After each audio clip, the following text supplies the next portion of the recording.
y como siempre empezamos esta semana con mucha fuerza, con mucha alegría, porque a pesar de las situaciones complicadas que podemos tener, la actitud todo lo cambia. No podemos cambiar nuestro entorno, a veces no podemos cambiar las enfermedades, no podemos cambiar a las personas, pero sí podemos cambiar la manera en cómo vemos ese problema, esa enfermedad o ese entorno laboral. Y como siempre aquí en Cuerpo Médico estamos felices de ser parte de sus vidas. Gracias por los mensajes, por todo lo que nos escriben y también por proponernos los temas que a ustedes les interesan. Hoy tenemos un tema muy importante. Vamos a hablar sobre la insuficiencia cardíaca. ¿De qué se trata ese diagnóstico? ¿Uno nace así? Puede ser que debido a alguna enfermedad pueda tener ese diagnóstico. La alimentación es importante. ¿Qué es lo que hace que tenga el diagnóstico? Y la pregunta es, ¿qué hago? ¿Debo asustarme? ¿Hay posibilidades de curación? ¿Hay tratamiento farmacológico? Bueno, todas esas preguntas, por supuesto, hoy las resolvemos en Cuerpo Médico y los teléfonos ya están abiertos para que ustedes se puedan comunicar con nosotros. 619-0779, 619-0741 y 619-0780. Y como siempre, nuestra querida Sara Abusabá nos habla desde la alimentación, porque como Sarita nos ha enseñado, todo está vinculado a lo que comemos. Somos lo que comemos. Esa frase la tengo grabadísima, Sara. ¿Cómo estás? Bien, Fátima, qué bueno y bienvenida. Te hemos estado extrañando muchísimo toda esta semana, pero por supuesto acá estamos listas también siempre para seguir la pauta y sobre todo compartir con ustedes temas que son de su interés. El día de hoy, en la insuficiencia cardíaca, de hecho, la alimentación durante ese proceso es importante. Pero hay también otro tipo de trastornos que nos preocupan y que son de mucha consulta frecuente. Se trata del colesterol y la dieta. ¿Hay alimentos que pueden ayudar a reducir el colesterol? Hoy les voy a contar si eso es cierto y sobre todo si es verdad, cuáles son esos alimentos. Y Aura tiene también información relacionada justamente a las grasas en sangre, así que Aura, vamos a estar muy atentos también a tu desarrollo. ¿Cómo estás, Aura? Sarita, ¿qué tal? Qué lindo programa vamos a tener el día de hoy, especialmente porque Fátima te tenemos de regreso. Qué bueno que empecemos este lunes con tanta energía, qué bueno tenerlas de vuelta, o que estemos las tres. Pero definitivamente el tema que vamos a tocar el día de hoy pues tiene también información valiosa en torno del trastorno lipídico. Justamente hablábamos del colesterol, el colesterol bueno, el colesterol malo, los triglicéridos. Hay un montón de información relacionada a este tema. Y Sarita, así que por ahí también vamos a tener tu apoyo. Tengo un especialista que nos va a aclarar las dudas, pero regresamos con las preguntas en vivo y en directo porque su opinión es importante para enriquecer este programa y por eso tenemos aquí a mi ladito izquierdo a las vecinas del distrito de Jesús María que tienen preguntas precisas para el especialista que te acompaña el día de hoy, Fátima. Bueno, gracias como siempre a todas las personas que llegan aquí a TV Perú para ser parte del programa, porque esa es la idea, que ustedes sean los protagonistas. Solamente las que estamos aquí frente a la pantalla nos encargamos de llevarles la información, pero ustedes con sus preguntas, sus propuestas, son los que hacen este programa. Así que Cuerpo Médico, como siempre, llevándoles toda la información necesaria y precisa. Estamos en vivo y en directo, vamos a empezar de una vez y regresamos con todas sus preguntas aquí en Cuerpo Médico.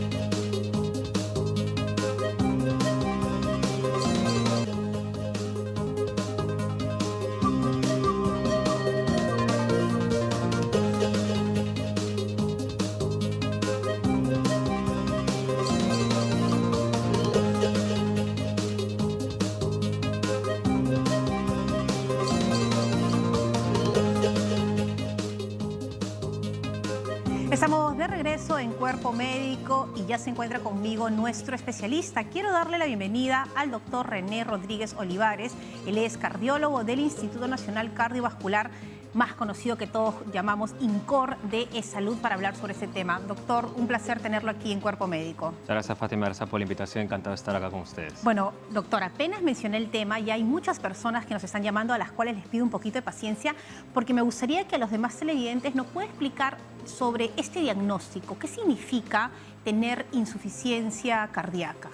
Claro, insuficiencia cardíaca es un síndrome clínico, es decir, es un conjunto de signos y síntomas que suceden a consecuencia de una serie de factores de riesgo, le decimos nosotros, como por ejemplo hipertensión arterial no controlada, diabetes mellitus, dislipidemia a propósito del colesterol también, que es un tema a tocar, y que finalmente todos estos factores, sumado a algunos antecedentes como por ejemplo infarto al corazón, generan finalmente este cuadro que es la insuficiencia cardíaca, es decir, la vía final común de todos estos trastornos, ¿no? Si yo pudiera cortar el corazón en este momento para que nuestro público lo vea, físicamente, ¿qué vería en un diagnóstico de insuficiencia cardíaca? Podemos tener dos manifestaciones cuando hablamos de insuficiencia cardíaca, ¿no? Por un lado, digamos, al ejemplo que me propones, cortamos el corazón, lo más común o lo más frecuente es tener el corazón dilatado. Es decir, un corazón esférico, grande, remodelado, le decimos nosotros, justamente a consecuencia de la evolución crónica de estas enfermedades, ¿no? De estos factores de riesgo que mencioné, ¿no?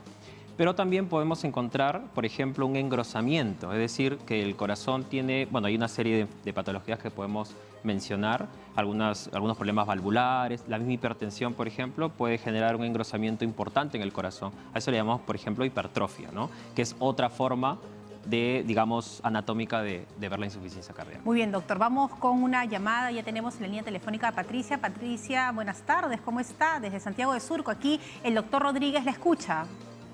Ay, señorita, muchas gracias por la atención. Gracias, imagínese. doctor, encantada. Escuchamos su pregunta. Una pregunta simple. Una persona que sufre de presión arterial, alta o baja, generalmente alta, en mayores, su destino es la insuficiencia cardíaca. ¿Tienen que lidiar con esto toda la vida? ¿Hay alguna cura, una mejor calidad de vida?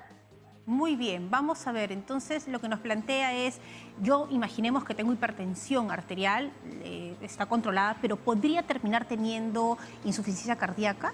Claro, de hecho el principal factor de riesgo dentro de todos los que mencioné para generar insuficiencia cardíaca es la hipertensión arterial, ¿no? Estamos hablando de una hipertensión arterial de larga data, es decir, crónica, de muchos años, 15, 20 años a más, no controlada, como decía, y que al final, si esta no se controla, genera estos cambios que mencionaba previamente, ¿no? O bien el corazón. Lo más común es que se engruese, ¿no? Y me falta el aire. Y empieza a tener el paciente dificultad para respirar, o sea, intolerancia al esfuerzo. Ahora, eso lo controla el cardiólogo y hay un tratamiento a través de pastillas, si es que es la consecuencia de una hipertensión. Lo primero que hacemos es, primero, descartar, o sea, definir que realmente es insuficiencia cardíaca, ¿no? Se puede confundir con otro diagnóstico. Así es, porque la dificultad respiratoria o la intolerancia al esfuerzo puede verse en varias patologías, ¿no? Respiratorias, neuromusculares, etcétera. Entonces, el primer paso, y de hecho lo que has mencionado es correcto, es identificar a ese paciente que le cuesta respirar, pero a las actividades del día a día. Usualmente es progresivo, es decir, es una falta de aire a grandes esfuerzos, que luego progresa a moderados, hasta hacerse pequeños e incluso en reposo. Un paciente que nos cuenta una historia de semanas, meses, de dificultad para respirar, y que a esto se le puede sumar también un síntoma importante que es, por ejemplo, la retención de líquidos. Justamente como el corazón no se contrae bien al estar dilatado, pues el paciente se llena de líquido, hace edemas, como le llamamos. Sumado a la falta de aire, pues estamos ante la sospecha de insuficiencia cardíaca, ¿no? Entonces, el paso siguiente, una vez que hemos identificado esto, es hacer el diagnóstico formal.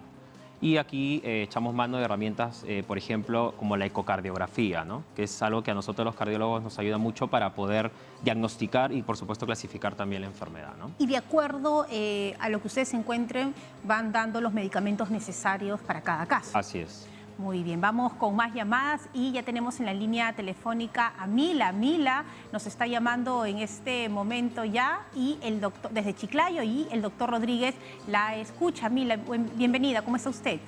Muchas gracias y buenas tardes a ambos. Y de antemano, gracias por la respuesta, doctor. Mire, mi consulta es la siguiente. Mi madre tiene 84 años, está diagnosticada y tratada por hipertensión y arritmia. Lo que me preocupa a mí es que su ritmo cardíaco en algunas oportunidades desciende hasta 44, sobre todo en las noches o al levantarse. ¿Ese valor podría considerarse insuficiencia cardíaca? Muy bien, Mila, le hacemos la consulta al doctor Rodríguez. Bueno, en este caso lo que menciona la señora es más una alteración en la frecuencia cardíaca, en el ritmo, ¿no? Sí que es verdad que las arritmias como tal pueden producir insuficiencia cardíaca. Ahora, en este caso yo más bien tendría que preguntarle a ella, ¿no? Sería bueno revisar qué terapia farmacológica recibe, porque algunos tratamientos, tanto para la hipertensión como para la arritmia, pueden inducir a una disminución de la frecuencia cardíaca. Bueno, y además que en la noche también, cuando nos acostamos... Así es, hay un descenso fisiológico, lógicamente, y ver a qué hora lo toma también el fármaco, y porque podría tratarse más bien de un problema farmacológico más que, hablar de insuficiencia cardíaca, ¿no? Posiblemente con un cambio de la medicina mejoraría estos Sería síntomas. importante que con su médico vea qué medicamentos recibe, si hay que ajustar la dosis o estudiar, ver un electrocardiograma, un Holter tal vez y ver por qué está haciendo disminución de la frecuencia cardíaca, ¿no? Mira, y a través de eso yo quiero mandarle un beso a todos esos hijos que se encargan de sus papás, que los tienen en casa, que los cuidan, porque de verdad qué bendición. Así como nos han cuidado a nosotros, es nuestro deber cuidar a nuestros padres y qué bonito que usted lo puede hacer. Vamos con otra llamada, ya tenemos a Rosario desde el Cercado de Lima. Rosario, buenas tardes, aquí el doctor Rodríguez la escucha. Rosario, sí, la escucho. Buenas tardes, doctor. Rosario, cuéntenos. Doctor, resulta que yo estuve, a mí el doctor me encontró que tenía gastritis crónica también. ¿Ya? Rosario querida, ¿sabe qué? ¿Usted podría bajar el volumen del televisor? Sí, ya, señorita. Sí, gracias, porque si no tenemos como un eco acá. Ahora sí la vamos a escuchar perfectamente. Ya, ahora sí. Usted tenía gastritis crónica, hasta ahí nos quedamos. Sí. Ya. Y yo creo que todavía la tengo porque hace 4 meses que ya no voy al doctor. ¿Ya? Entonces, cuando yo duermo en la noche, siento que el corazón se me va el aire y siento que si termino de respirar, siento que se me para el aire también y se me para la respiración. Eso me está sucediendo hace 15 días. Cada vez que... Vamos a ver, Rosario, qué nos dice aquí el doctor Rodríguez. Y aparte... Sí, bueno. Sí, ¿me quería decir algo más, Rosario? Dígame, sí.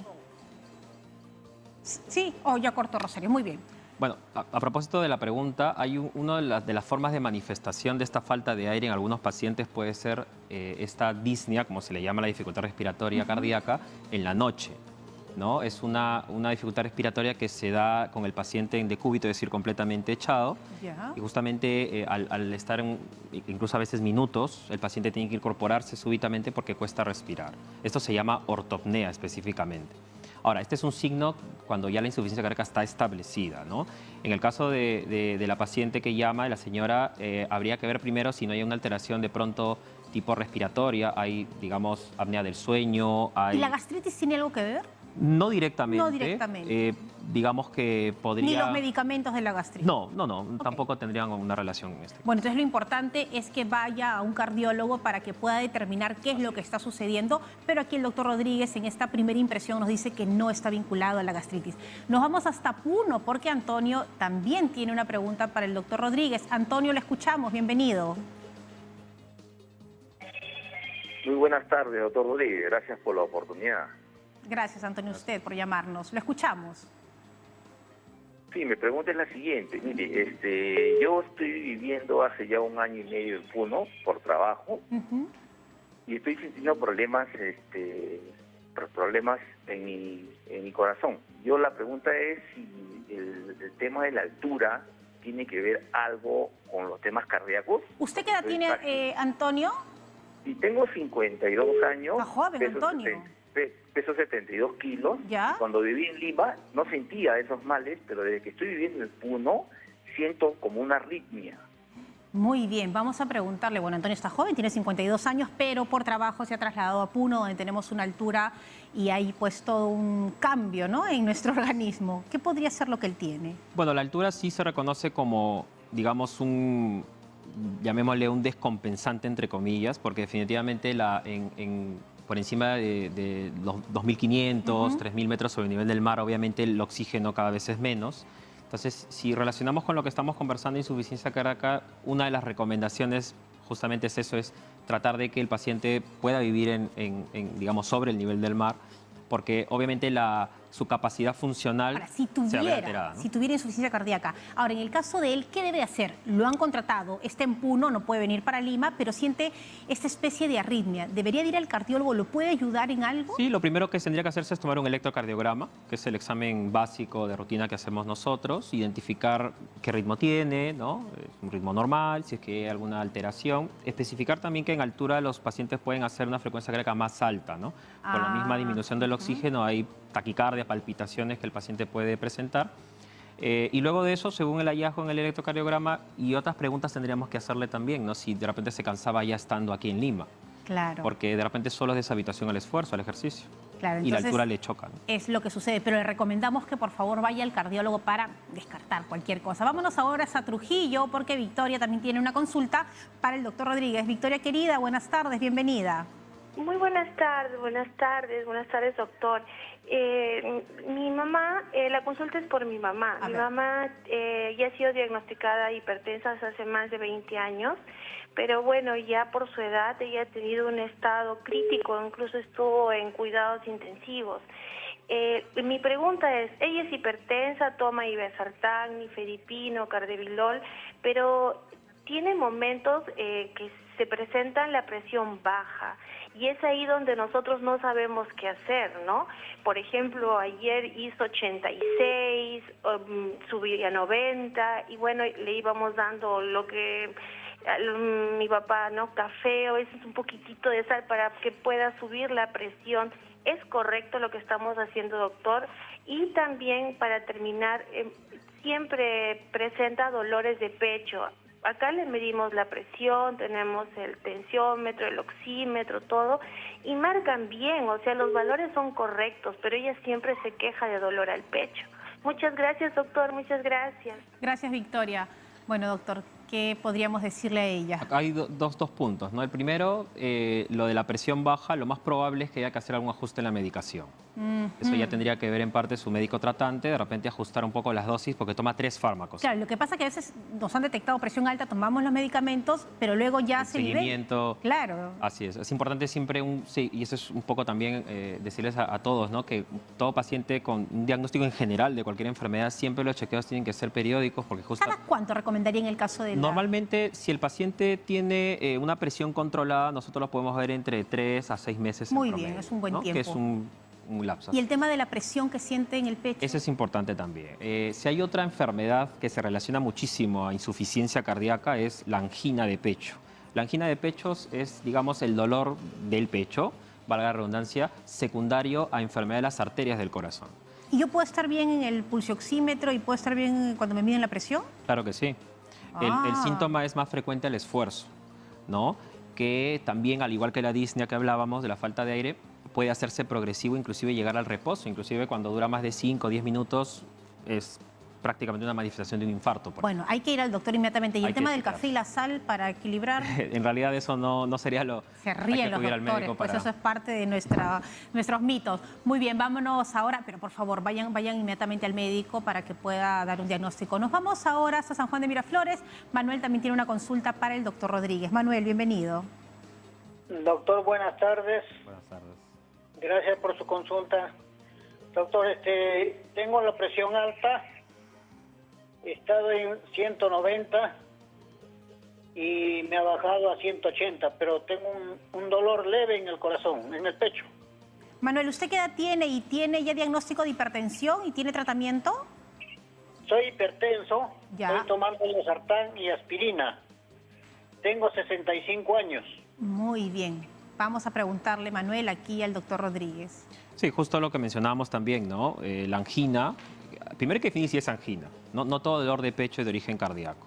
De hecho, de cada 10 pacientes, yo diría que 7 u 8 el dolor de pecho no suelen ser el corazón. Sin embargo, cuando hay un paciente que tiene una edad por encima de los 65 años, y en este caso como el caballero es hipertenso, y empieza a tener molestias en el pecho, entonces ya nosotros estamos obligados como médicos a descartar la angina de pecho como manifestación de la enfermedad de las arterias del corazón. Entonces acá se le recomendaría, por ejemplo, que se haga un electrocardiograma, una evaluación. 190, 180 no es un valor controlado, así que probablemente hay que ajustar también la medicación. ¿no? Entonces hay algunos cambios que tendría que hacer, hay que verse, por supuesto, con su médico tratante y estudiar estas especificaciones, ¿no? Muy bien, doctor Rodríguez, gracias por todas las respuestas que nos da. Y ahora, permítame un momento, por favor, porque vamos con Aura, que también tiene importante información hoy aquí en el programa. Aura. Así es, Fátima. De hecho, hemos estado escuchando con bastante atención todo lo que mencionaba el doctor, porque ahora vamos a hablar un poquito sobre el trastorno lipídico que puede estar relacionado también con problemas cardiovasculares.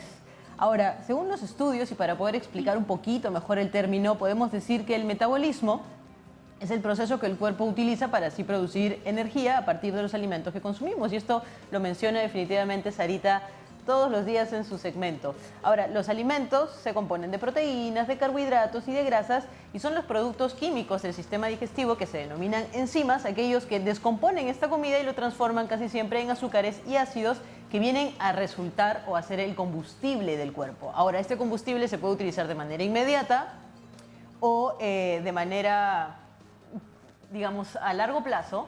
Sin embargo, podría terminar almacenándose en los tejidos del cuerpo. Pueden ser tejidos grasos también, o la grasa que se almacena en el cuerpo. Ahora, si uno padece de un trastorno metabólico, entonces hay un problema en este proceso precisamente. Y bueno, hemos hablado también del colesterol bueno, del colesterol malo, y la OMS menciona que el colesterol es una molécula que tiene un papel clave en las funciones vitales. Sin embargo, en algunos casos y otras variables, pues puede resultar o causar problemas bastante graves. Finalmente, el MINSA también nos indica que la obesidad en el Perú es un problema que afecta a 1 de cada 4 personas mayores de 15 años. Y esto aumenta definitivamente las probabilidades de padecer diabetes, colesterol alto, hipertensión, entre otras afecciones, que debido a la coyuntura en la salud que atravesamos en estos 2 últimos años, pues pueden ser bastante perjudiciales. Ahora, para poder profundizar muchísimo más en el tema, pues estamos con el doctor Carlos Collantes, que es médico endocrinólogo del Hospital Merino Molina de la Red eSalud. Doctor, muchísimas gracias por acompañarnos el día de hoy. Hemos hecho una breve antesala. Siempre es importante como entender un poquito estos términos complejos, pero ¿a qué precisamente llamamos colesterol bueno, colesterol malo, los triglicéridos? La gente le tiene miedo a estos términos y cómo están relacionados precisamente a los problemas cardiovasculares. Ante todo, buenas tardes, Aura. Muchas gracias por la invitación. Bueno, sí, es verdad. Colesterol, triglicéridos son términos que la gran mayoría de la población tiene temor y con justa razón. Sin embargo, hay que tener en cuenta también que colesterol y triglicéridos son sustancias que están en nuestro cuerpo y sirven para muchas funciones, ¿no? Por ejemplo, solo para mencionar, el colesterol en el cuerpo se usa para formación de hormonas corporales, ¿no? Pero también son útiles para la formación de sales biliares que nos ayudan con la digestión. Sin embargo, cuando ya entramos a un tema de trastorno lipídico, aquí ya va más que nada una alteración en los niveles de estas sustancias, ¿no? Y ahora, más o menos hemos hecho una antesala previa al término en sí, pero entonces, ¿qué significa precisamente un trastorno lipídico? Y cómo en todo caso padecerlo pues puede llevarnos a tener serios problemas de salud. Claro que sí. A ver, trastorno lipídico o dislipidemia, en un término sencillo, es una alteración de los niveles sanguíneos, porque estas sustancias las tenemos en la sangre. Hay una elevación de estas sustancias precisamente allí, ¿no? Hay valores determinados que nos plantean, ¿no?, que por encima de esos valores ya encontramos una alteración, ¿no? Entonces, comúnmente encontramos colesterol elevado, a lo que llamamos hipercolesterolemia, o triglicéridos elevados, a lo que llamamos hipertrigliceridemia, ¿no? A eso definimos como trastorno lipídico. Bueno, y para poder... Nosotros manejamos una cultura de prevención aquí en el programa. Siempre invitamos a las personas a tener un estilo de vida saludable, a mantenerse en cierta actividad física, pero también a realizarse pruebas o descartes de manera periódica. Para poder... Usted me mencionaba que los problemas o desbalances en el colesterol o los triglicéridos pues no surgen solos, no vienen solos, siempre están acompañados de alguna otra enfermedad. ¿Cómo podemos entrar en la prevención y generar un balance precisamente? Dentro de las clasificaciones que tenemos de las dislipidemias podemos mencionar alteraciones primarias y alteraciones secundarias, ¿no? Dentro de las alteraciones primarias, por ejemplo, tenemos a toda aquella alteración de lípidos que va asociado a algo genético. Es decir, podemos nacer con determinadas enfermedades que llevan a que estas sustancias se vayan elevando en la sangre. Pero la gran mayoría de las veces está asociado a trastornos secundarios, Dentro de ellos podemos tener trastornos de la alimentación, que es una de las causas más frecuentes de elevación de colesterol y triglicéridos, pero también trastornos como diabetes, hipertensión, problemas tiroideos como el hipotiroidismo o enfermedades renales crónicas que también llevan a la elevación de estas sustancias, ¿no? Ahora, yo creo que Sarita seguramente va a explayarse muchísimo más en el tema. A veces confundimos el término de voy a darme la gran calidad de vida, ¿no? O la buena vida cometiendo o concediéndonos algunos excesos, y casi siempre coincide en la alimentación. Entonces creo que es importante como quitarnos estas frases que a veces nos justifican ciertos desbalances alimenticios. ¿Qué puede mencionarnos al respecto? Y también creo es importante mencionar que a lo largo de esta pandemia que todavía seguimos atravesando, pues debe haber existido o existe algún incremento en personas que tienen ahora estas alteraciones o trastornos relacionados a la cantidad de grasa en el torrente sanguíneo. ¿Cómo lo ha visto usted desde la red de salud en la que trabaja? Sí, definitivamente, ¿no? Estos prácticamente 2 años de pandemia que estamos viviendo aún ha llevado a un incremento de la prevalencia de estas situaciones, ¿no? Pero ¿por qué se da este incremento en la prevalencia? Porque ante todo el trastorno lipídico es un trastorno metabólico y lo metabólico tiene mucho que ver con lo nutricional. Entonces, lo nutricional y también la actividad física que podamos hacer. Entonces, una mala alimentación, una alimentación inadecuada y la poca o nula actividad física que pueda hacer el paciente conlleva a que este tipo de sustancias puedan irse elevando en sangre. Cuando usted se refiere a calidad de vida, pues nosotros automáticamente relacionamos calidad de vida con una buena alimentación precisamente y una actividad física que asegure o que prevenga la elevación o la aparición de estos trastornos metabólicos, ¿no? Lo que generalmente recomendamos nosotros en cuanto a la parte nutricional es el exceso de calorías que pueda consumir el paciente, y en cuanto a la actividad física en general se recomienda, claro, hay especificaciones, pero en general se recomienda que las personas deberían hacer actividad física unos 150 minutos por semana, ¿no? Eso garantiza o va previniendo que los trastornos metabólicos como el trastorno lipídico puedan aparecer. Bien, doctor, y ya para cerrar, ¿podemos decir que de pronto la población infantil ahora mismo se ve afectada y esto podría desencadenar de alguna manera una futura adultez llena de enfermedades? Por supuesto que sí, ¿no? Se escucha que los trastornos de colesterol, triglicéridos, generalmente puede estar asociado a una población ya adulta. No es así. La población infantil también se puede ver afectada por ello. Entonces, reitero, en esta época de 2 años de pandemia por el COVID ha habido un incremento de lo que es la obesidad infantil, que es una de los trastornos secundarios que están asociados a elevación de colesterol y triglicéridos, y ello también puede llevar a complicaciones en la población infantil. Comenzar a presentar trastornos o enfermedades cardiovasculares que puedan llevar a una pobre calidad de vida, no solo en la adultez, sino desde ya siendo niños, ¿no?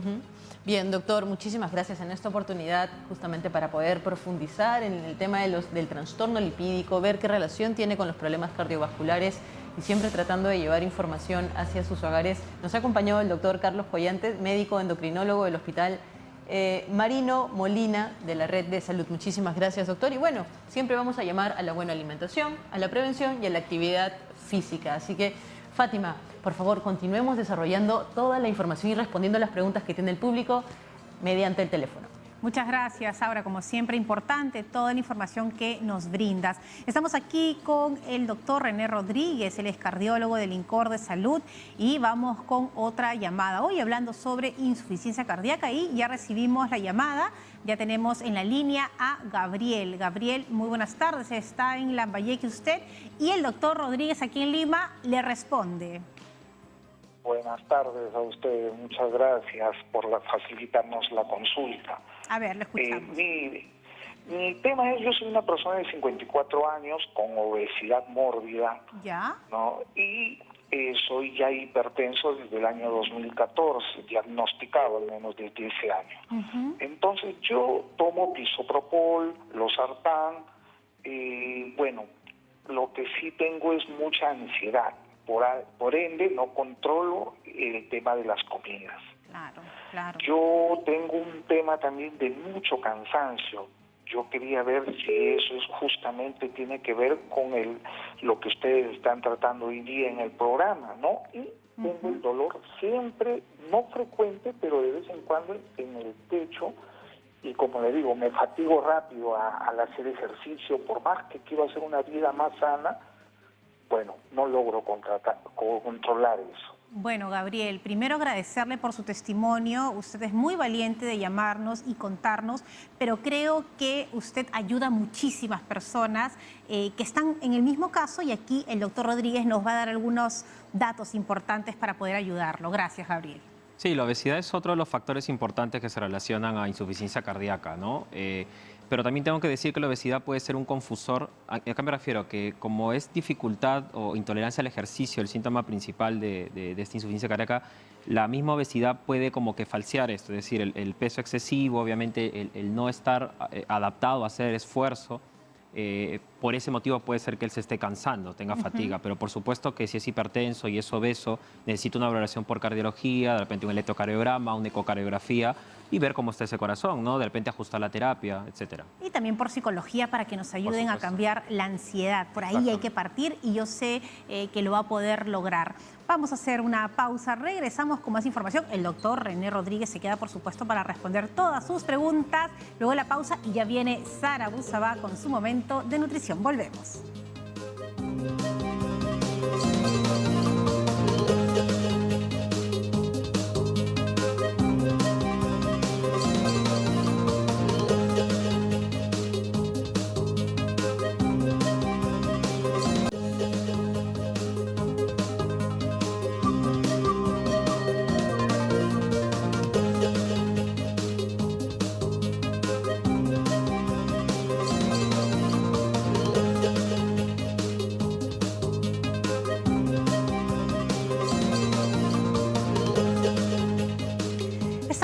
En Cuerpo Médico, gracias por llamarnos, por ser parte del programa y seguimos respondiendo sus consultas. El doctor René Rodríguez, cardiólogo del INCOR de Salud, está listo para responderle ahora a Dani, que se comunica desde Surco. Dani, buenas tardes, lo escuchamos. Aló, buenas tardes. Buenas tardes. Una consulta, mira, yo soy hipertenso, acabo de cumplir 46 años, pero me detectaron la hipertensión a los 45 años. ¿Ya? Entonces estoy preocupado porque la insuficiencia cardíaca, yo todavía estoy joven y no sé si me vaya a dar en unos años muy tempranamente la insuficiencia cardíaca. Ahora, yo tomo telmisartán y amlodipino en la mañana y una en la noche. Muy bien, Dani. Entonces, aló. Sí, Dani, lo escuchamos, dígame. Quisiera saber también si el magnesol, como dicen, es bueno para el corazón, para la hipertensión, y yo tomo omega 3. No sé si también es bueno eso para el corazón. Muy bien, a ver. Vamos por partes. Dani está preocupadísimo, lo escuchamos en su voz, porque ya tiene un diagnóstico, está joven y quiere saber, doctor, ¿voy a tener insuficiencia cardíaca? Claro, aquí hablamos de prevención. Así es. Y creo que es lo fundamental. Yo creo que el eje central de esto es prevenir que el paciente haga insuficiencia cardíaca. Y en ese sentido, pues, como decíamos, la hipertensión, al ser el principal factor que nos va a llevar a insuficiencia cardíaca, implica que no solo es recibo tratamiento y ahí dejo, ¿no? Sino más bien seguimientos periódicos. Por supuesto que, como mencionaba, hay que hacer pues, un electrocardiograma. En algún momento del tiempo de enfermedad habrá que hacer una ecocardiografía para ver si ya tenemos algún cambio, algún remodelado que sugiere insuficiencia cardíaca y poder tratarlo a tiempo, ¿no? Es decir, debe ir al cardiólogo y decirle, doctor, por favor, quiero manejar esto de una manera preventiva. Así es. Y ayúdeme. Los doctores que tenemos aquí en nuestro país siempre están atentos a nuestras necesidades. Vamos con otra llamada. Roxana está en el Callao. Roxana, querida, aquí el doctor la escucha. Roxana, necesito que baje el volumen del televisor. Buenas tardes. Buenas tardes, Roxana, ahora sí. Buenas tardes, Fátima. Buenas tardes, querida Roxana, ¿cómo está? ¿Qué tal? Buenas tardes, doctor. Sí, una consultita. Mire, mi sobrina pues tiene 13 años y le sacaron una radiografía al tórax porque estuvo mal, ¿no? Entonces, le dijeron ahí que su corazón estaba un poco agrandado. Debe ser, no sé si será por lo que ella es subida de peso y es también alta. ¿Tiene algo que ver eso? o tiene que hacer un chequeo al cardiólogo? Muy Muchas bien, gracias. Roxana, gracias por la consulta. ¿Cuántas madres también estarán también con esta situación? ¿Qué le podemos decir? Sí, la radiografía de tórax es un examen indirecto que nos permite ver que el corazón ya tiene algún cambio. Entonces, si ya le han dicho o en la radiografía se observa que el corazón está algo grande o dilatado, entonces sí vale la pena, el siguiente paso sería una ecocardiografía para descartar que ya no hubiera algún remodelado y, por supuesto, buscar por qué se ha producido esto. ¿no? Eso es lo más importante.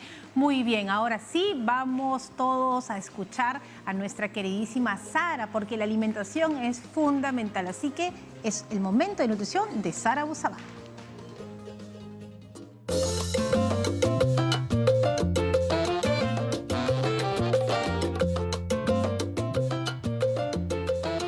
Gracias, Fátima. Y efectivamente aquí en Cuerpo Médico tenemos un espacio de nutrición justamente para poder despejar todas sus inquietudes y para que de alguna manera darles datos prácticos y útiles que ustedes puedan aplicar en su día a día. Y antes de empezar desarrollando justamente el tema de esos alimentos que podrían ayudar a bajar el colesterol, quiero contestarle también a Gabriel, que nos llamó preocupado porque tiene esa obesidad mórbida, y él mencionó un punto que es muy importante y habló de la ansiedad y que eso a veces no le permite pues mantener una dieta ordenada.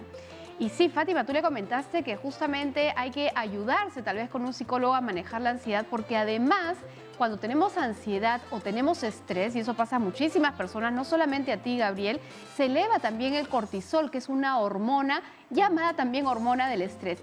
Y esta hace que la insulina también salga rápidamente y baja nuestros niveles de glucosa sanguínea, haciendo que el cuerpo nuevamente quiera recobrar ese equilibrio y te pide más azúcar o más almidones o más harinas para volver a recuperar ese nivel. Sigue el estrés, sigue la hormona y entramos en un círculo vicioso. Aquí la solución no es una dieta mágica, sino que tú aprendas a controlar ese estrés y esa ansiedad. Así que reitero el pedido de Fátima de por favor buscar un psicólogo. Y respecto al suplemento dietético que habían recomendado, pues hay que tener en cuenta que podemos hablar del magnesio más que de un suplemento. Y por supuesto, el magnesio es un mineral muy importante para la función cardiovascular. Así que tenemos que averiguar con un médico si realmente necesitamos ese suplemento, porque en la medida que exageremos con eso, podría ser perjudicial para la salud. Así que mucho ojo con eso. Y bien, vamos con el tema de lleno. ¿Hay alimentos que ayudan a bajar el colesterol? La respuesta es sí. Y estamos hablando de ese colesterol que está circulando en la sangre, ¿sí? ¿Y de qué manera? Y es que existen en los alimentos un tipo de fibra soluble que justamente tiene la capacidad de poder, en el proceso de digestión, arrastrar el colesterol o coger el colesterol que está en la bilis. Nuestro médico que estaba con Aura nos hablaba de que el colesterol forma bilis. Entonces, cuando va bajando esta bilis en este proceso digestivo, justamente para poder digerir las grasas, esta fibra atrapa ese colesterol y lo va eliminando por las heces. Luego el cuerpo necesita formar más colesterol para esa bilis, y en la medida que haya esa fibra constantemente en ese proceso digestivo, vamos a ir eliminando colesterol a través de las heces. ¿Qué alimentos tienen esta fibra soluble en cantidades importantes? Aquí vamos a presentarlos en esta mesa.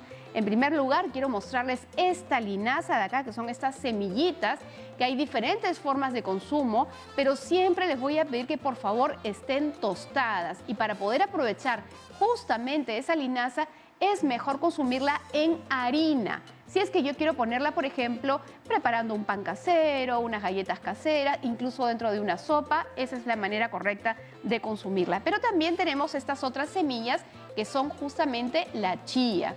Y esta semilla de chía también tiene una cantidad importante de fibra soluble. Ustedes deben haberse dado cuenta que cuando ustedes colocan, por ejemplo, una cucharada de chía de repente en un vaso con agua, la dejan reposando, en el yogurt, incluso en el jugo, empieza a tener una consistencia bastante espesa. Y si la cámara me ayuda, acá lo que yo tengo es, digamos, linaza que le hemos puesto a hervir.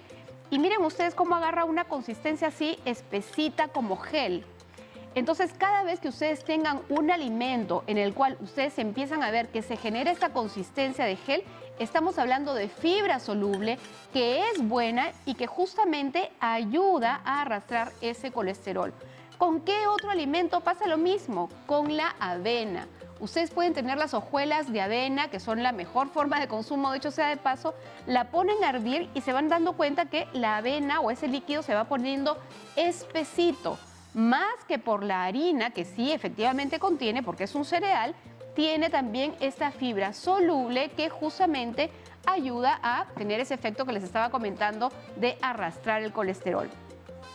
Esta fibra soluble no es la única que tiene este efecto.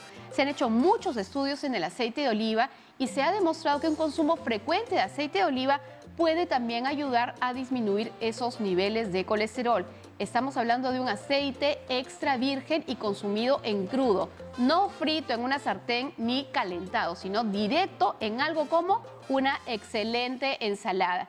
Dicho sea de paso, las verduras en ensalada también cargan fibra, la fibra soluble y la fibra insoluble, justamente aquella que nos ayuda a tener una buena evacuación, y también fibra soluble que va a ayudar también a arrastrar el colesterol. ¿Cuánto de ensalada? Amigos, verano, invierno, todos los días un plato generoso de verduras, no una decoración en el plato de fondo, sino una cantidad generosa de ensalada es muy importante. Y finalmente, no puedo dejar de mencionar justamente a esta raíz que es justamente el yacón, que muchos de ustedes la deben conocer y que justamente gracias a el tipo de fibra que contiene, que es distinta a la fibra que hemos mencionado acá, también tendría ese efecto de reducir el colesterol en la sangre. Ojo que nada de esto va a resultar si es que ustedes no tienen una dieta saludable y balanceada.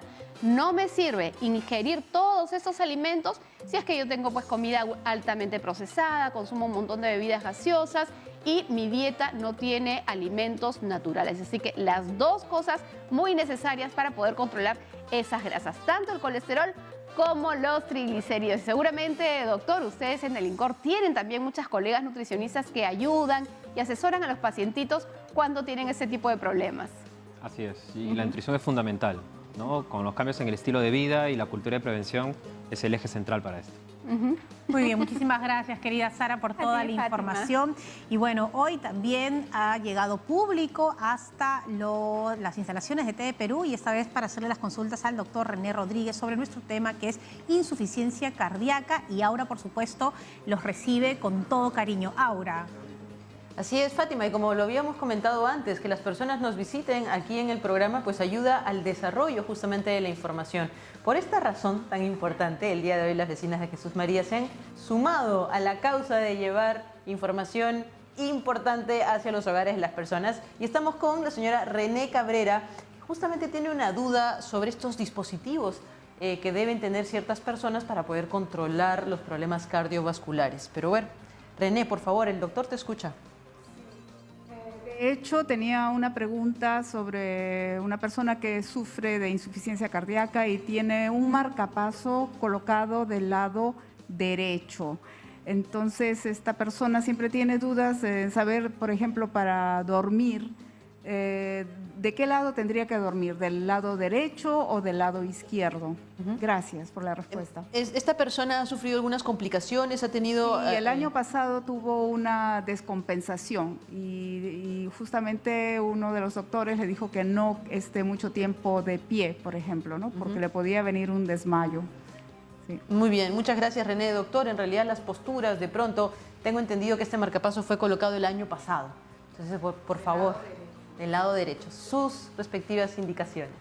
Sí, bueno, primero ver la causa del implante del marcapasos, ¿no? Porque debe ser un marcapaso del que estamos hablando. Entonces, en realidad, el sitio más común de colocación suele ser el izquierdo, así que entiendo que la pregunta va por ese lado, que tal vez el acceso, como es una vena donde se introduce el dispositivo, el cable, tal vez el acceso por el lado izquierdo, que es el común, no ha sido el más sencillo y ha tenido que implantarse hacia el otro lado. Como le decía, la causa de por qué se ha puesto el marcapasos, y luego, pues, digamos que el dispositivo protege de que no hayan bradicardias, o sea, frecuencias cardíacas lentas, ¿no? Si a su vez tiene insuficiencia cardíaca, es ventajoso en el sentido de que hay algunos medicamentos que cuidan para la insuficiencia cardíaca, pero que pueden disminuir la frecuencia. Pero como tiene el dispositivo, digamos que no hay mucho problema, porque él siempre va a estar a un mismo ritmo, a una misma frecuencia, que generalmente es 60 latidos, lo habitual. Y respecto a dormir, en realidad es no comprimir el dispositivo. No hay mayor, digamos, sugerencia o en cuanto al descanso, simplemente no presionar y tampoco no hacer movimientos bruscos al levantar o movilizar las extremidades, ¿no? Ok, muy bien. Muchísimas gracias, doctor. Espero que esta respuesta haya sido de ayuda precisamente, René. Ahora vamos con Frida, que tiene 76 años, pero también tiene algunas preocupaciones sobre algunos posibles riesgos o también síntomas que puede sentir. Por favor, Frida, el doctor está ahí escuchándote. Mucho gusto, doctor. Muchísimas gracias. Y a la presentadora también. Mi inquietud es que, bueno, he sido toda mi vida muy sana. No he tenido, pero ya, bueno, 77 años. Y he tenido ciertas molestias, siempre echándole la culpa al clima, pero me gustaría saber cuáles serían las características o la sintomatología de que uno pueda realmente sufrir de una insuficiencia cardíaca, porque a veces las enfermedades se presentan de un momento a otro y uno no sabe. Le voy a agradecer, doctor. Ahora, usted me indica, Frida, que también siente algunas punzadas, sí. ¿no? Hará más o menos, en un mes más o menos que aquí, porque no he estado acá físicamente, he estado en Estados Unidos y he llegado acá y tengo problemas en que tengo cierto punzadas en el corazón leves, pero me ha comenzado a doler el brazo izquierdo, pensé que era del frío, que me llega hasta la punta de los dedos. No hay calambres, no hay nada, pero es un dolor que a veces no puedo ni levantar el brazo y entonces digo, bueno, puede ser por el frío. No sé si eso es realmente lo que tengo. Muchas gracias, Frida. Doctor, ¿qué podemos decirle a Frida? Sí, en este caso, bueno, los síntomas cardinales o de los que nos podemos guiar para pensar en insuficiencia cardíaca son, como mencioné, dificultad para respirar, mejor dicho, intolerancia al esfuerzo, es decir, estar acostumbrados a caminar, digamos, 5 o 10 cuadras y de pronto empiezo a caminar 3, 4 cuadras y ya me canso. Eso sumado a hinchazón de las piernas, ¿no? Cansancio fácil, el no poder subir las escaleras, ya son signos que de alguna manera nos indican que podemos hablar de insuficiencia cardíaca. El dolor de pecho, que mencionamos antes también, tiene que ser un dolor, usualmente es opresivo para hablar de un problema cardíaco. Si es una punzada, un hincón y más aún si le duele al movilizar extremidades, lo más probable es que sea algo osteomuscular, es decir, a nivel del tórax, del pecho, que puede ser algo simplemente un mal movimiento o algo, ¿no? Muy bien, doctor, muchísimas gracias. Igual siempre puedes recomendar que se hagan los chequeos preventivos. Más vale prevenir que finalmente lamentar. Y especialmente usted, Frida, que es una mujer bastante joven aún. Pero bueno, vamos con una última pregunta. Volvemos a René, que también tiene dudas sobre estos dispositivos. Y creo que estos dispositivos que las personas se van colocando por problemas cardíacos, pues traen muchas preguntas. Entonces creo que esto suma bastante. Por favor, René, comparte tu pregunta con el doctor. Sí, doctor. Tengo una segunda pregunta con respecto a una familia que conozco, que quiero mucho, y al esposo le pusieron hace unos meses un stent y él, a pesar de esta operación, él sigue sintiendo falta de oxígeno, se cansa cuando hace mucho esfuerzo y se desmaya. ¿Quiere decir que el stent no sirvió de nada, que tendrían que ponerle otro stent? Gracias. Muy bien, doctor. El implante de stent es un tratamiento invasivo, es la colocación de un dispositivo como una especie de un tubito que va dentro de una arteria del corazón. Eso es cuando hay enfermedad de las arterias del corazón, que se denomina pues aterosclerosis, ¿no? Habitualmente esto se implanta cuando se objetivan que estas lesiones son severas. Puede ser uno, puede ser dos, puede ser varios. Los síntomas que está presentando pueden ser secundarios a la progresión, es decir, al tiempo que tiene esta enfermedad coronaria. Entonces sí tendría derecho, como decimos nosotros, de tener insuficiencia cardíaca. Inclusive muchos pacientes no hacen estrictamente dolor y hacen dificultad para respirar, es lo que a veces llamamos equivalente de angina. Entonces sí necesitaría una evaluación precoz, ver de pronto, por supuesto, una ecocardiografía, ver hace cuánto tiempo ha tenido el implante de este dispositivo, ver si podemos modificar la medicación, que de hecho es importante, pero necesita una evaluación pronta para identificar por qué motivo está haciendo estos síntomas, si ya ha tenido un tratamiento de la arteria, ¿no? de la lesión. Muy bien, doctor. Muchísimas gracias por todos sus alcances. Esperamos que estas preguntas, en esta oportunidad de las muy amables vecinas del distrito de Jesús María, pues hayan ayudado a las personas que nos observan a seguir motivándolas a que hagan sus preguntas, porque este programa justamente está para eso, para poder ayudarlos y siempre traer salud. Fátima, nos despedimos desde este pequeño set y seguimos con el doctor. Muchísimas gracias a René y Frida, un abrazo para ellas y y estamos felices de recibirlas en TV Perú. Muy bien, doctor, finalmente, ¿alguna recomendación que nos pueda dar? Sí, mi recomendación final es cultura de prevención, es decir, identificar esos factores de riesgo, acudir al médico general, médico de atención primaria o específicamente al cardiólogo para diagnosticar los factores de riesgo, ¿no? Por insuficiencia cardíaca, insisto, es la vía final común, entonces tenemos que evitar llegar a esa etapa. Por lo tanto, diagnosticar hipertensión, diabetes, colesterol elevado, un adecuado tratamiento. Y también fumar, ¿no? Por supuesto, el tabaquismo es algo que la verdad es que yo haría más propaganda del corazón asociado al tabaco que del pulmón, les digo.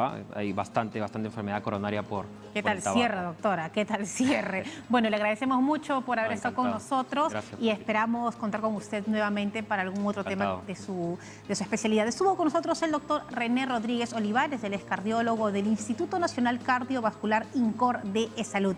Vamos a hacer una pequeña pausa, regresamos con lo último aquí en Cuerpo Médico.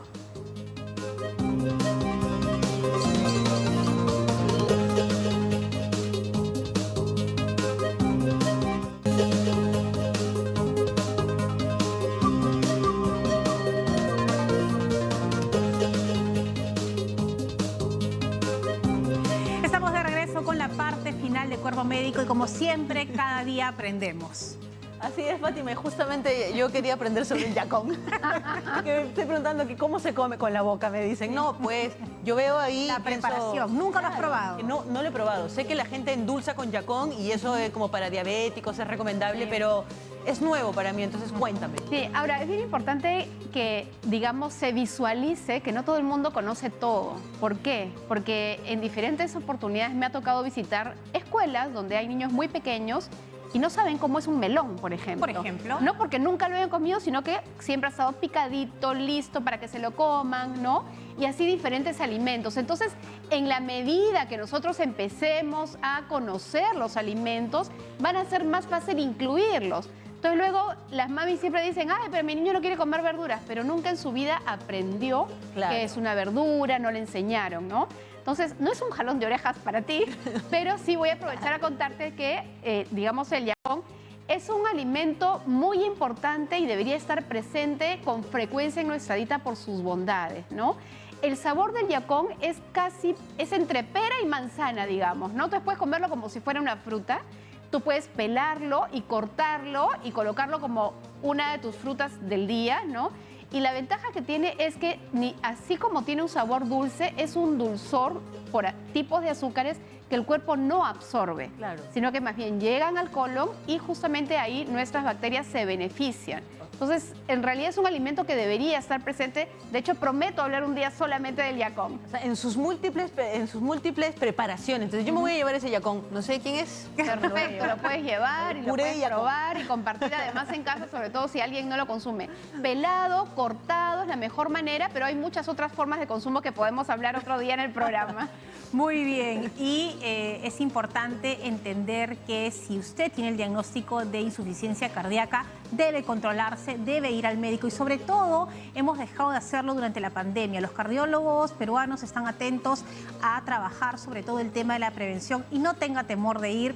Hay soluciones, hay medicamento y lo más importante es tener un diagnóstico para saber qué hacer. Nosotros nos tenemos que ir mañana, hasta mañana, pero mañana tenemos un tema importante. Por supuesto, las enfermedades de transmisión sexual. Creo que hoy en día es importante hablar de eso. Tenemos una viruela encima, viruela de mono. Entonces hay que prevenir, ¿no? Siempre voy a decir, no llamemos a la alarma, llamemos a la prevención. Creo que eso es mucho mejor. Importantísimo. Yo también voy a dar una alarma, una alerta. Mañana tenemos consultorio libre en el segmento de nutrición, así que empiecen a pensar en sus preguntas y pueden mandarlas por si quieren ya a través de las redes sociales o llamarlos en vivo en el programa de mañana. Muy bien, muchas gracias por haber estado con nosotros.